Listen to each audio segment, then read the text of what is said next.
केंद्र सरकारनं अनुदानित रासायनिक खतांच्या विक्रीसाठी खरीप हंगामापासून ॲग्रिस्टॅक अंतर्गत शेतकरी ओळख क्रमांक अर्थात फार्मर आयडी बंधनकारक करण्यासाठी हालचाली सुरू केल्या आहेत। खतांच्या विक्रीमध्ये पारदर्शकता आणण्यासाठी लवकरच अंमलबजावणी सुद्धा याची सुरू होईल अशी चिन्ह आता दिसू लागलेली आहेत। परंतु या निर्णयामुळे फार्मर आयडी नसलेल्या शेतकऱ्यांना खतांपासून वंचित राहावं लागू शकतं अशी भीती सुद्धा फार्मर आयडी नसलेल्या शेतकऱ्यांमध्ये निर्माण झालेली आहे।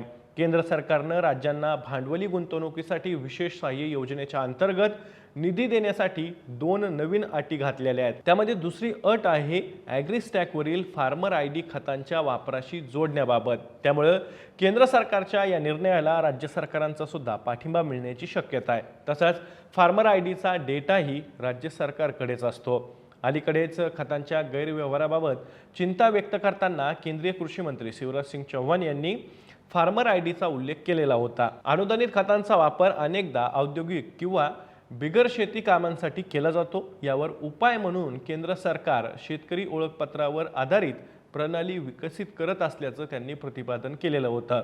तसंच हे मॉडेल प्रत्येक शेतकऱ्यांची जमीन धारणा, पिकांचा तपशील आणि कौटुंबिक माहिती एकाच आयडीशी जोडेल। याच्या आधारे खतांची नेमकी गरज निश्चित केली जाईल असंही चौहान यांनी बोलताना स्पष्ट केलेलं होतं।